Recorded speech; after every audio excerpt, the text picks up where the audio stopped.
Então,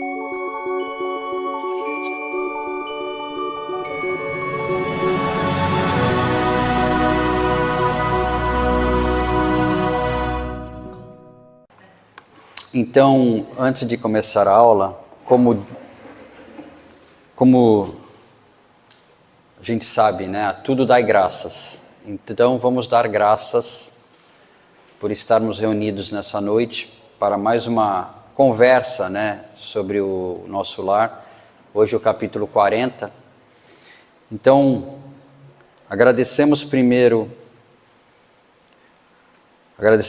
ao nosso protetor, que nos acompanha, nosso anjo da guarda, anjo guardião, como queiram chamar. Agradecemos às fraternidades que cuidam dessa casa. Agradecemos a Ismael, o protetor do nosso país. Agradecemos a Jesus Cristo, nosso governador do planeta, nosso guia, modelo e guia. Agradecemos, por que não, a nossa mãe, a mãe de todos nós, Maria de Magdala também, que é um exemplo de mudança de comportamento. E agradecemos, por fim, a Deus pela oportunidade da caminhada de estudos, de caminhada de aprendizados. Que assim seja. Então, a aula de hoje, ou a conversa de hoje, o capítulo 40, quem semeia colherá, que é o título, eu acho que vai fazer muita gente sair daqui pensando hoje, né? Vocês lembram que no capítulo passado, o nosso querido André Luiz ainda estava às voltas com os pensamentos que ele teve com relação àquela história lá de Tobias, né? Aquilo ainda estava mexendo com ele, mas o trabalho em nosso lar não espera. Então, continuou trabalhando tudo. E nas câmeras de retificação tem um local masculino, tem um local, o pavilhão feminino. Então ele começa assim: eu não sabia explicar a grande atração pela visita ao departamento feminino das câmeras de retificação. Falei a Narcisa do meu desejo, prontificando-se ela a satisfazer-me. Como ele foi para lá para aprender, né? O intuito dele estar lá era aprender. Então, quanto mais conhecimento ele pudesse ter, melhor para a caminhada dele. Quando o Pai nos convoca a determinado lugar, disse bondosa, é que lá nos aguarda alguma tarefa. Cada situação na vida tem finalidade definida, né? Então, às vezes, nós somos chamados para alguma tarefa ou somos atraídos por alguma coisa porque algo precisamos fazer. Não deixe de observar esse princípio em suas visitas aparentemente casuais, né? Que de casual nada existe, né? Casual nem a galinha pisa no pintinho. Desde que nossos pensamentos visem a prática do bem, não será fácil identificar as sugestões divinas. No mesmo dia, a enfermeira acompanhou-me à procura de Nemésia, quem coordenava o departamento feminino, né, a parte feminina, prestigiosa cooperadora daquele setor de serviço. Não foi difícil encontrá-la. Filas de leitos, muitos alvos e bem cuidados, exibiam mulheres que mais se assemelhavam a frangalhos humanos. Aqui e ali, gemidos lancinantes, acolá angustiosas exclamações. Nemésia, que se caracterizava pela mesma generosidade de Narcisa, falou com bondade. Assim, ele faz uma descrição do ambiente, devia ser um ambiente muito pesaroso mesmo. O amigo deve estar agora habituado a esses cenários. No departamento masculino, a situação é quase a mesma. E fazendo um gesto significativo, a companheira acentuou. Narcisa, faça o obséquio de acompanhar nosso irmão e mostrar os serviços que julgar convenientes ao aprendizado dele. Fiquem à vontade. Então ela liberou o acesso ao André Luiz, e ele como médico, né, como ele era médico aqui na Terra, pesquisador, né? Ele tinha essa ânsia de saber o que acontece, como acontece, por que acontece. Minha amiga e eu comentávamos a vaidade humana. Já começaram bem o passeio, né? A gente anda pela rua falando sobre futebol, sei lá, né, Nilson? Sobre o Santos. Lá eles estavam comentando sobre a vaidade humana, sempre atida aos prazeres físicos, enumerando observações e ensinamentos. Quando atingimos o pavilhão 7, localizavam-se ali algumas dezenas de mulheres em leitos separados, um a regular distância. Estudava eu a fisionomia das enfermas, quando fixei alguém que me despertou mais viva a atenção. Quem seria aquela mulher amargurada, de aparência original? Velhice que parecia prematura, tipificava-lhe o semblante, em cujos lábios pairavam um ricto, a contração labial, ela ficava assim, ó. Né? Ela contraía os lábios. Misto de ironia e resignação. Os olhos, embaciados e tristes, mostravam-se defeituosos. Memória inquieta, coração oprimido. Em poucos instantes localizei-a no passado. Era Elisa, aquela mesma Elisa que conhecera nos tempos de rapaz. Estava modificada pelo sofrimento, mas não podia ter quaisquer dúvidas. Lembrei perfeitamente o dia em que ela, humilde, penetrara em nossa casa, levada por velha amiga de minha mãe, que aceitou as recomendações trazidas, admitindo-a para os serviços domésticos. A princípio, o rito comum, nada de extraordinário, depois a intimidade excessiva, de quem abusa da faculdade de mandar e da condição de servir alguém. Ele está falando dele próprio. O André utilizou do poder de filho do patrão em cima da Elisa. Elisa pareceu-me bastante leviana e, quando a sós comigo, comentava sem escrúpulo certas aventuras da sua mocidade, agravando com isso a irreflexão dos nossos pensamentos. Fazer um resumo, né? Ele e a Elisa tinham um relacionamento. Filho de patrão com a empregada. Recordei o dia em que minha genitora me chamou a conselhos justos. Para quem lembra, a mãe dele, um espírito elevado, né? Aquela intimidade, dizia, não ficava bem. Era razoável que dispensássemos a serva generosa afetuosa, mas convinha pautar nossas relações com sadio critério. Entretanto, estouvadamente, levara eu muito longe a nossa camaradagem. Sob enorme angústia moral, abandonou Elisa mais tarde a nossa casa, sem coragem de me lançar em rosto qualquer acusação. Ou seja, ela depois foi mandada embora, demitida, alguma coisa aconteceu, por causa talvez até dessa relação, mas em nenhum momento ela acusou o André Luiz de nada, né? Ficou entre ela e o André Luiz. E o tempo passou, reduzindo o fato em meu pensamento, a episódio fortuito da existência humana. Pausa, como diz o D'Alessandro. Quem na juventude não cometeu um desalinto, um desvareio ou fez uma bobagem com outra pessoa, só que isso cai aonde? No nosso esquecimento. Vira uma lembrança do passado. Acho que a gente não sabe aquilo que a gente fez pode ter acontecido, pode ter levado àquela outra pessoa. Que peso uma atitude nossa pode ter causado àquela pessoa. Mas não, vamos continuar. No entanto, o episódio, como alguma coisa da vida, estava também vivo. À minha frente tinha Elisa, agora vencida e humilhada. Por onde vivera a mísera criatura, tão cedo atirada a doloroso capítulo de sofrimentos? De onde vinha? Naquele caso, não me defrontava o Silveira. Vocês lembram do Silveira? Silveira, ex-amigo, né, do pai do André Luiz, que pediu um dinheiro emprestado, e o pai do André Luiz, ele não tinha como pagar, a esposa do Silveira foi lá, pediu por clemência, o pai dele não quis dar clemência, e o André Luiz ajudou, falando que não tinha que dar clemência nenhuma, e eles ficaram à bancarrota, tiveram que se mudar, perderam tudo. E depois ele foi reencontrar Silveira trabalhando nos Samaritanos em nosso lar. Naquele caso não me defrontava o Silveira, perto de quem pudera repartir o débito com meu pai. Ou seja, o problema com o Silveira não era só dele.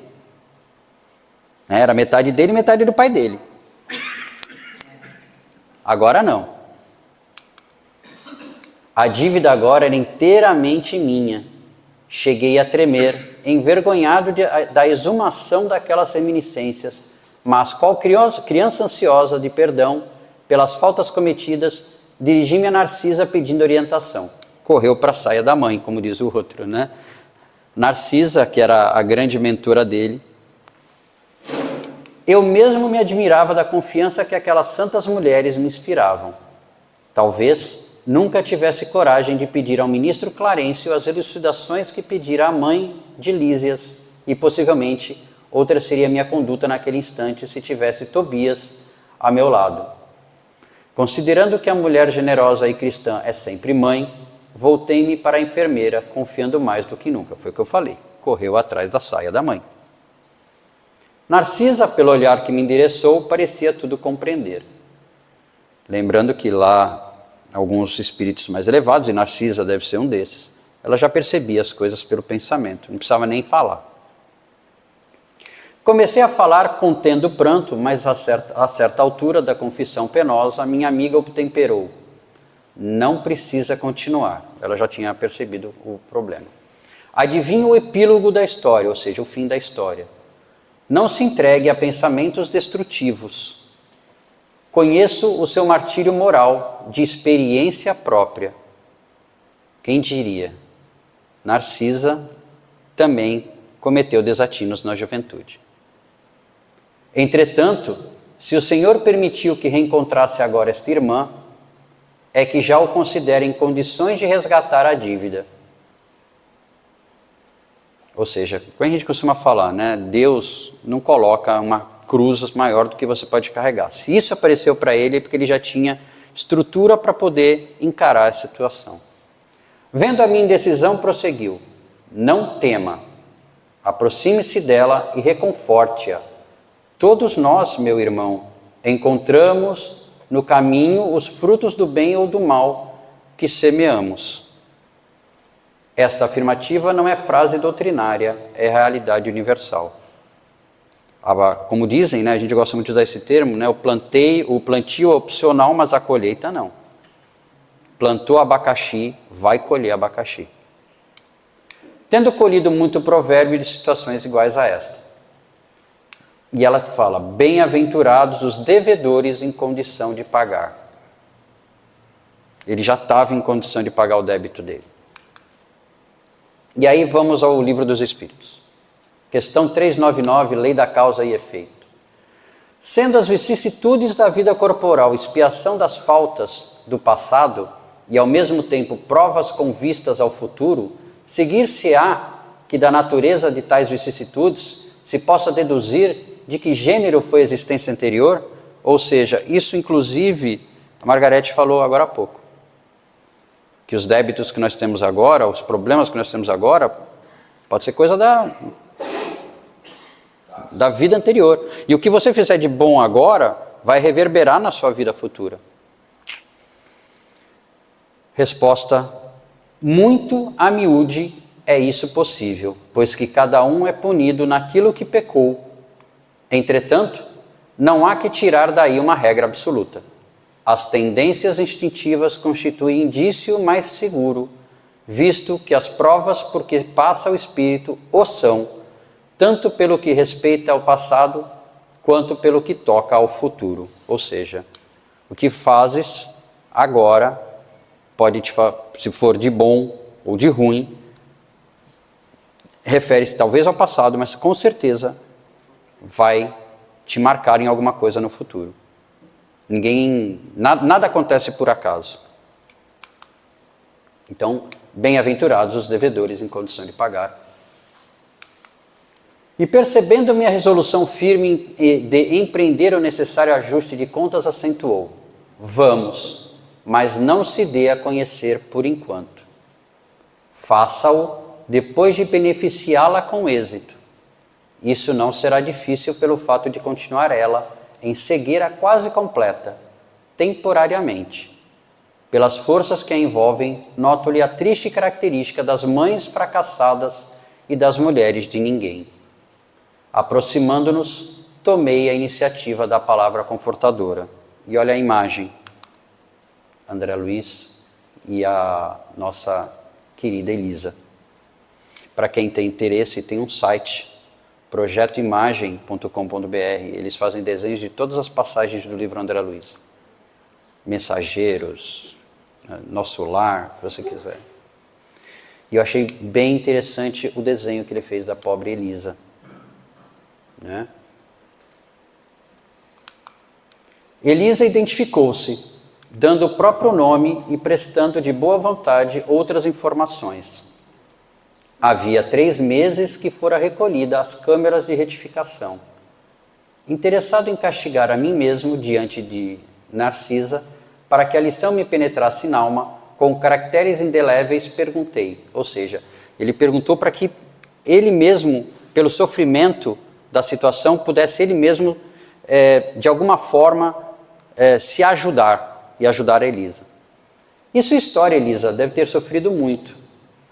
Sentida a inflexão afetuosa da pergunta, sorriu, muito resignada, e desabafou. Para que lembrar coisas tão tristes? As experiências dolorosas ensinam sempre, objetei, no caso falou André Luiz. A infeliz, que apresentava profunda modificação moral, meditou alguns momentos, como quem concatenava ideias, e falou. Minha experiência foi a de todas as mulheres doidivanas que trocam o pão bendito pelo trabalho, pelo fel venenoso da ilusão. Nos tempos da mocidade distante, como filha de um lar paupérrimo, vali-me do emprego em casa de abastado comerciante, onde a vida me impôs imensa transformação.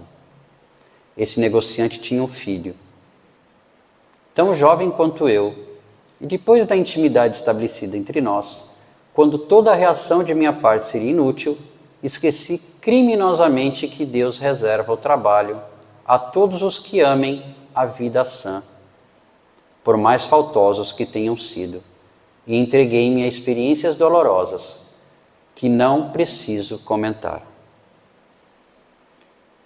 Conheci de perto o prazer, o luxo, o confortável material, e em seguida o horror de mim mesma, a sífilis, o hospital, o abandono de todos, as tremendas desilusões que culminaram na cegueira e na morte do corpo. Errei muito tempo, em terrível desespero, mas um dia tanto roguei o amparo da Virgem de Nazaré, que mensageiros do bem me recolheram por amor ao seu nome, trazendo-me a esta casa de abençoada consolação. Eu fico imaginando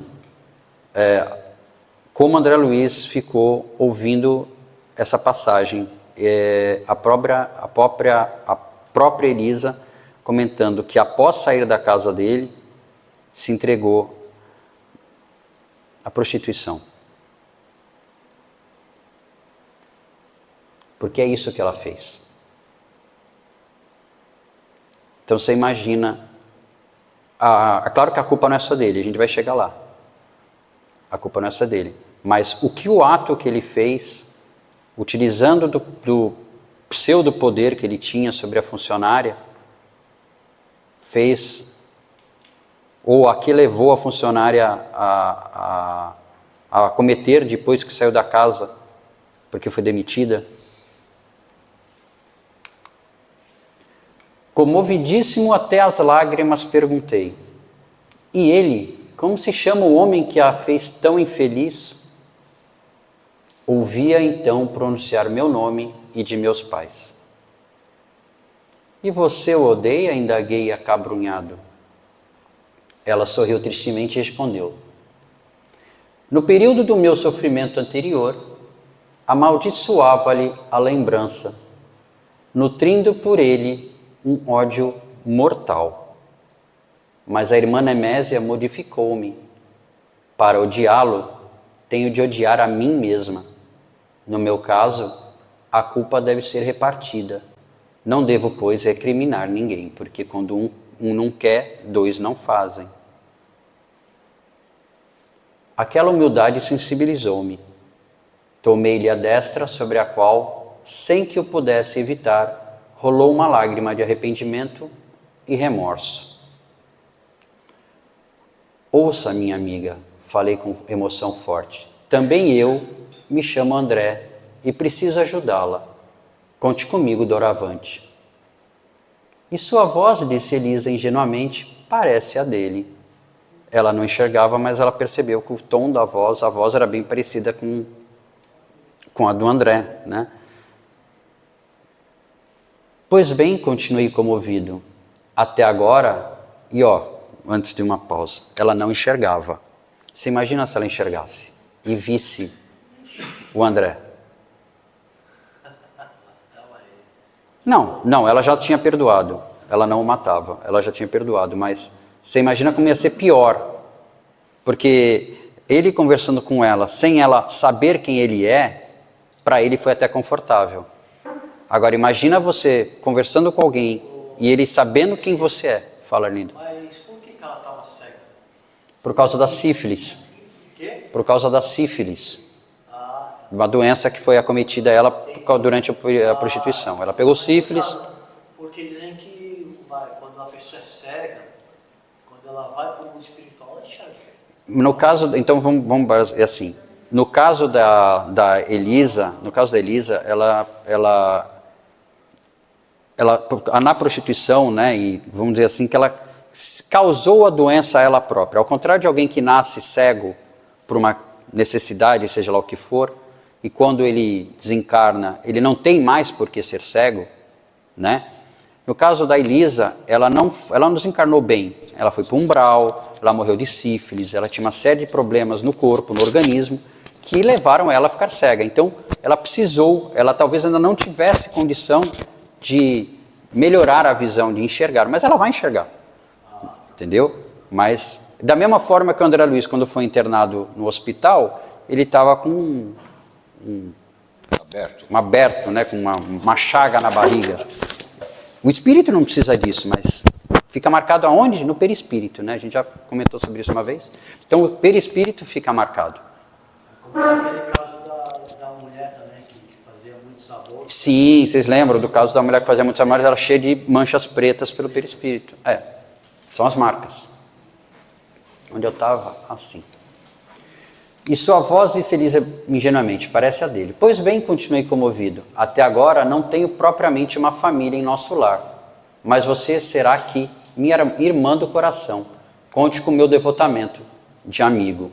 Então ele vai se entregar completo. Como Lísias adotou o André Luiz adotou a Elisa. No semblante da sofredora, um grande sorriso parecia uma grande luz. Como lhe sou grata, disse ela enxugando as lágrimas. Há quantos anos ninguém me fala assim, nesse tom familiar, dando-me o consolo da amizade sincera. Que Jesus o abençoe. E assim, voltando por que ela é cega, né? Talvez, por mais que Nemésia tenha falado com ela, talvez se ela enxergasse e visse André Luiz, talvez repensasse. Outra, né? Talvez a reação fosse outra. E aí não ia fazer bem nem para o André, e muito menos para a Elisa. Então por isso que ela permaneceu cega. Só pra... Possivelmente. Não. Mas assim, ela ficou cega por causa de uma doença que ela adquiriu durante a vida encarnada. Nesse instante, quando minhas lágrimas se fizeram mais abundantes, Narcisa tomou-me as mãos maternalmente e repetiu: que Jesus o abençoe. A história acabou aqui. Agora vem a pergunta que não quer calar. Eu até agora não consegui responder essa pergunta. Eu quero ver se alguém consegue. Estamos preparados para encontrar os nossos desafetos e pedir perdão? Não. Eu também acho que eu não estou ainda. Eu também não estou. Agora, e outra, será que não está na hora da gente começar a pensar em começar a dar passinhos, nem que sejam curtos, para a gente começar a pensar em a pedir perdão pelos erros que a gente comete, né? E pedir perdão não obriga a pessoa a te perdoar, né? O perdão você pede, a pessoa te dá se quiser, mas pelo menos você tirou aquele peso. Fala, Salvino. Mas peraí, a gente fala. O meu pai estava preparado para essa pergunta. Sim. Porque ele sofreu um grande desgosto de um amigo dele. E quando esse amigo estava indo no hospital, meu pai chegou para mim e falou assim: filho, vai lá visitá-lo porque ele não vai viver muito. Aí eu falei para meu pai assim: mas peraí, depois do que ele lhe fez, o senhor ainda quer que eu vá lá visitá-lo? Meu pai respondeu para mim: vai lá, porque eu já fui lá e já o perdoei. Aí eu fui. E a esposa dele estava lá: olha, está aqui o filho do Adelino. Então meu pai estava preparado para essa pergunta aí. Ele estava preparado para dar perdão. A questão é pedir perdão. Não, ele deu o perdão dele para ele. Sim, sim, mas a questão é... Se o outro aceitou ou não, isso é problema do outro. Não, a questão não é nessa. Digamos que assim, você fez mal para alguém, tá? Mesmo que na época tivesse sido inconsciente, ou que, sabe, a gente na juventude comete às vezes muitos erros, né? Eu cometi vários. Eu fiquei pensando, será que se eu encontrar uma daquelas pessoas hoje,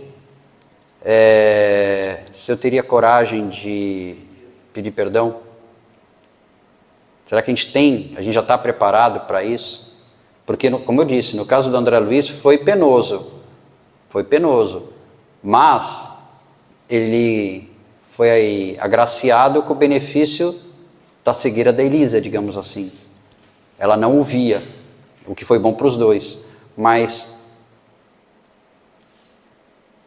no caso, por exemplo, do Silveira, que foi bem complicado também, ele ter que pedir perdão para o Silveira, apesar que o Silveira já estava numa outra vibe, já estava tranquilo.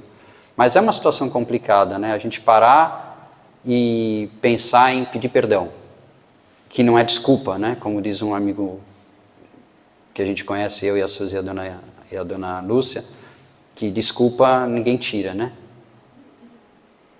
Mas o perdão sim.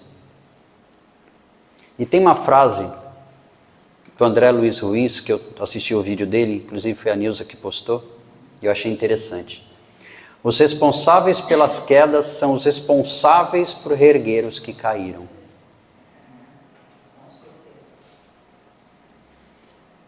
Ou seja, a gente pode até ignorar isso. A gente pode até, deixa pra lá, já foi. Mas uma hora a gente vai ter que ajudar eles a se reerguer. Fala, Arlindo. A minha cunhada, depois que meu pai morreu, meu irmão ajudava a minha mãe, né? Às vezes tirava um pouco do dinheiro da poupança para dar para ela. Aí uma vez a minha mãe, que a aposentadoria do meu pai, como ele foi, acho que, um golpe do patrão, a aposentadoria do meu pai era muito baixa. Era muito baixa, acho que era R$280 na época. Mas meu pai ganhava muito mais do que, entendeu? Ele assinou um negócio que se aposentou com muito menos. Aí uma vez a minha cunhada falou: pô, vó, chamava minha mãe de vó. Vó, mas pô, a gente não dá comida para a senhora. A minha mãe já falou: não, mas esse restinho. E a minha cunhada, ela já devia também ter uns problemas de cabeça. Ela fez os bagulhos que daqui a pouco que nem todo dia ela liga pra minha mãe. Aí passou-se um dia, passou-se dois, passou-se três, essa não me liga. Vou ligar pra ela. Ela ligou. Aí, não sei o que, pô, a senhora falou do restinho, não sei o que, não quero mais falar com a senhora. Aí a gente tentou se reconciliar com ela no Natal. Antes da meia-noite ela saiu. Aí passou-se 7 anos. Minha cunhada pegou um câncer. Câncer de mama. Aí já vem ela pedir desculpas, perdão para minha mãe. Minha mãe falou assim, não, perdoou. Minha mãe, ela falou, aí você também, ela falou, velho, agressão. Claro, perdoou, né? Fazer o que? Se minha mãe perdoou, eu também perdoei. Aí no final, sabe quem cuidou da minha cunhada? Enquanto o meu irmão ia fechar a padaria, quer dizer, meu irmão ele trabalhava na padaria de noite, a minha mãe ia para casa dela para cuidar dela. Ela ficou doidinha.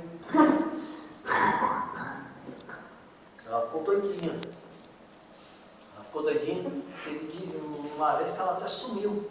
Ela sumiu. Colocamos o meu irmão colocou foto dela no jornal. Para você ver que ela reapareceu. O perdão que se pede, né, retorna até para você, né?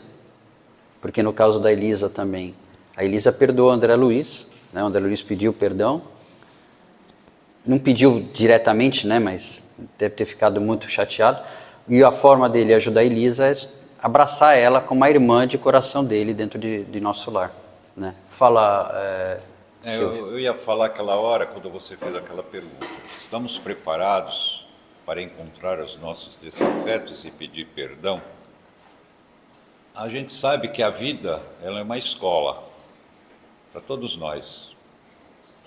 E quando nós estamos no movimento espírita, nós temos uma responsabilidade muito maior ainda do que aqueles que não conhecem a doutrina. Quem muito foi dado, muito será cobrado. Então eu acho que nós não estamos preparados assim, como deveríamos, porque nós estamos num processo de caminhada, num processo de evolução, degrau a degrau, como nós já falamos nas aulas do mas nós precisamos nos preparar para tal, porque nós vamos ser cobrados diretamente sobre isso, na minha opinião. Mas você sabe qual é a necessidade, por que você não faz? Você sabe que não deveria fazer isso, por que você fez? Agora, existem essas situações, que nem o André passou, que ele nem lembrava mais que ele teria causado, ele nem sabia que tinha causado esse grande prejuízo para a Elisa. Então é uma situação diferente e vai pegar qualquer um de surpresa mesmo. vai. Mas por quê? Por falta de preparo, por falta de entendimento, por não pensar naquilo no momento, como todos nós podemos já ter feito criado alguma situação dessa. Mas lá nós vamos reencontrar. Então, se nós não estivermos preparados para perdoar aqui, muito menos nós vamos estar para perdoar lá. E lá, Essa como é a minha disse, opinião. lá tem uma coisa que aqui a gente tem, a Margarete até tocou nesse assunto. Aqui a gente pode criar uma máscara, né? Uma capa. Exatamente. Lá não tem máscara. Lá não tem casca, não tem máscara, não adianta. Um comentário só que eu queria fazer, alertar a importância de nós sabermos onde nós estamos. Sim. Claro. Assim, eu penso assim, com a doutrina espírita, com o conhecimento que a gente já tem, fica fácil a gente ter dentro do nosso coração, dentro do nosso entendimento, a necessidade de pedir perdão. Eu acho, até pelo conhecimento que a gente já tem, é algo assim já próprio nosso. Nos faz mal. Sim. E a gente faz de qualquer passo, qualquer palavra ou qualquer situação, aquilo já alerta a gente que a gente não está sendo correto. Então, eu acho, nesse ponto, estamos preparados para encontrar os nossos desafetos e pedir perdão? Eu acho até que sim. Dentro da doutrina espírita, sim. Eu acho o mais difícil estou falando por mim, tá? É a gente perdoar. A gente tem o entendimento de que não estamos fazendo isso correto. A gente já tem isso fácil, dentro da doutrina. Agora, o altruísmo da gente de aceitar e perdoar, a vaidade. E perdoar, eu acho mais difícil. Aí no caso, Eu acho que é o mais difícil. é a vaidade, né? A vaidade. Perdoar do que pedir perdão. Pedir Ah, perdão, e orgulho, né? a gente, porque assim, para perdoar, a gente tem que se colocar no lugar da pessoa. A gente tem que se colocar no entendimento da visão daquela pessoa. E mesmo com todo o entendimento e conhecimento, eu falo por mim, é difícil. Porque você causa alguma coisa a alguém e você também fica incomodada. Você fica pensando o tempo todo, até para dormir você tem dificuldade. Né? Agora, o perdoar, aí se clateja. A gente sabe que tem que perdoar. Eu sei disso. Né? Eu sei, eu não perdoo meu irmão, meu jeito. Mas é Ó, E tenho rezado sempre. vamos lá. Eu agora vou pedir... Ah, desculpa, claro, perdão. Vou falar por mim, minha experiência. Eu tenho uma irmã narcisista. Tocou o terror na minha vida há 3 anos. E perdoei, porque eu estudei o assunto para entender o que se passava na cabeça dela. Então você tem que perdoar para deixar ir. Entendeu? Eu não sei, foi a experiência que eu tive nesse sentido. Às vezes perdoar é difícil. E pedir perdão também, dependendo do que você fez, é mais difícil ainda. Gente, ó, nós temos 20 minutos. Eu vou passar um trecho. Eu espero que vocês gostem e prestem bem atenção. Deve ter mais ou menos uns 14 minutos. Ah, não, calma. Tem o Livro dos Espíritos, eu estava me esquecendo. Pergunta 886. Qual o verdadeiro sentido da palavra caridade como entendia Jesus? Benevolência para com todos, indulgência para as imperfeições dos outros, perdão das ofensas. O amor e a caridade são um complemento da lei da justiça, pois amar o próximo e fazer-lhe todo o bem que nos seja possível é que desejáramos que nos fosse feito. Tal o sentido dessas palavras de Jesus. Amai-vos uns aos outros como irmãos. Cai naquilo que você falou. A caridade, aí é o comentário de Kardec. A caridade, segundo Jesus, não se restringe à esmola, abrange todas as relações em que nos achamos com os nossos semelhantes, sejam eles nossos inferiores, nossos iguais ou os nossos superiores. Ela nos prescreve a indulgência, porque de indulgência precisamos nós mesmos, e nos proíbe que humilhemos os desafortunados contrariamente ao que se costuma fazer, que foi o que o André Luiz fez com Elisa, usou do poder dele para subjugar a menina. Não foi só culpa dele, ela mesmo falou que foi culpa dos dois, mas ele usou o poder que ele tinha. Apresente-se uma pessoa rica e todas as atenções e referências lhe são dispensadas. Se for pobre, toda a gente como que entende que não precisa preocupar-se com ela. No entanto, quanto mais lastimosa seja a nossa posição, tanto maior cuidado devemos pôr em lhe não aumentarmos o infortúnio pela humilhação. O homem verdadeiramente bom procura elevar aos seus próprios olhos aquele que lhe é inferior, diminuindo a distância que os separa. E agora vem o filme, tá? O trecho do filme. Na realidade, esse slide era para ter vindo antes da pergunta. Desculpem a nossa falha. Vamos ver se vai. Ah, peraí. Eu preciso da ajuda dos universitários aqui. Já está. Não, eu voltei para começar do início. Aumenta.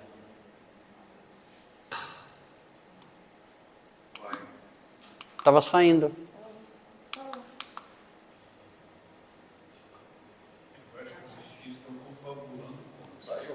Não, saiu, no começo saiu. Você mexeu em alguma coisa aí que estava saindo.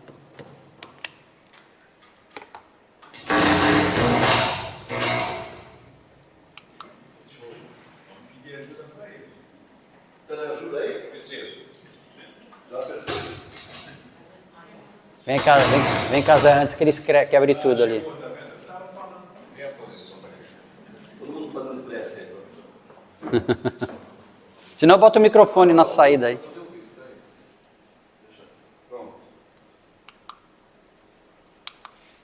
Vai. Ele pega com o 7 dele. Não. Não 7. Só ajeita agora. Alguma coisa que você esbarrou aí que... Desliga e liga de novo. Não, eles esbarram em alguma coisa que volta. Tem que ligar, desliga. Ele volta. Liga e desliga que ele volta. Vou parar e a gente volta. Aleluia, irmão.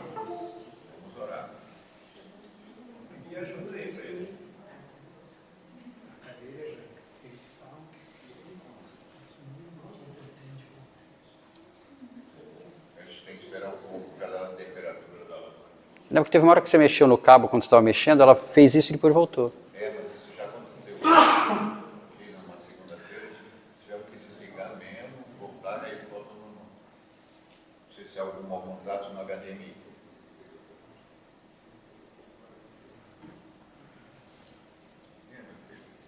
Ele tá azul lá. Começar a aparecer aí.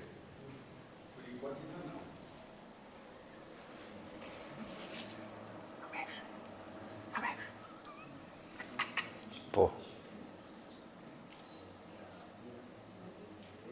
Tá piscando agora mais, ó.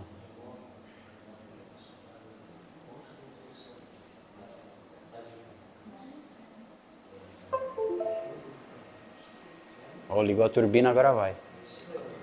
Que fica quente a lâmpada, ela tem que dar uma esfriada.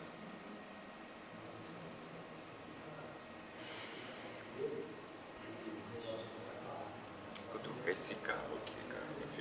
Ele não pode entrar todo o cabo, tem que ficar Na pontinha, né? Falei pra ele, pô, vamos comprar um cabo de saída daqui pra entrar É daqui. P2 para P4. P4, P8. Aqui a mesa, não sei se é mono, o cabo é estéreo, ou vice-versa, a mesa é estéreo, o cabo é mono. É, a saída aqui é estéreo. Tá voltando a imagem. Tá voltando? Tá. Tu dá o play por aí? Dou. Então vamos lá. Espero que vocês gostem.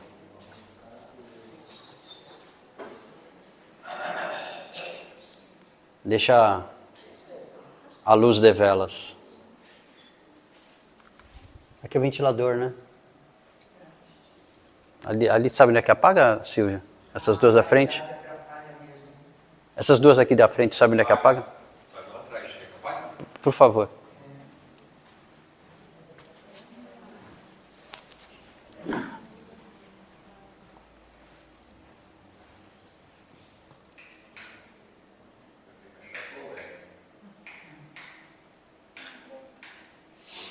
Aí.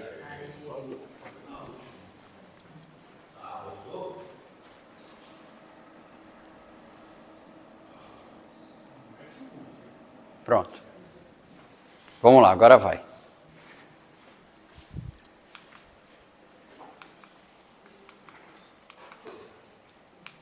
Ele peca contra mim 7 vezes, eu deveria apenas perdoá-lo?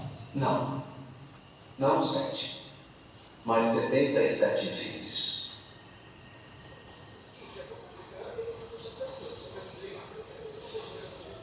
Mateus.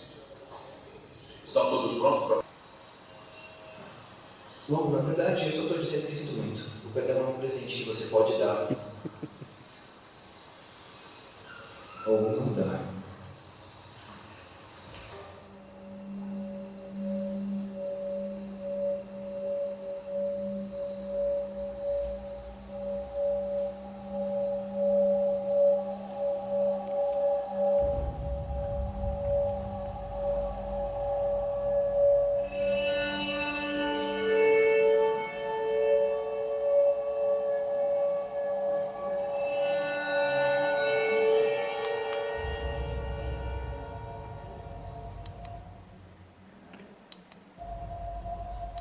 Só uma pausa. Quem não viu The Chosen aqui? Quem não viu? Eu não cheguei até esse. Então tá. Então tô dando spoiler. Mas assim, para quem não viu ou quem já viu, Mateus era funcionário do governo de Roma e ele controlava as contas das pessoas. Cobrador de impostos. E Mateus estava devendo, ele e André devendo muito dinheiro. E Mateus e Pedro, né, Simão na época chamava Simão, começou a pescar fora do dia permitido. Ele pescava aos sábados, que era proibido por lei. E Mateus descobriu e ficou a ponto de denunciá-lo a Roma, que causaria a ruína da família dele, porque ele seria preso, perderia o barco e uma série de coisas. Só para contextuar para quem não tinha visto ou para quem não lembrava. 7 vezes eu deveria apenas perdoá-lo? Não. Não 7. Mas 77. Não começou de novo. Só voltou para onde a gente... Ah, não, voltou. Mateus, estão todos prontos para passar a noite? Não sei se prontos é a palavra certa.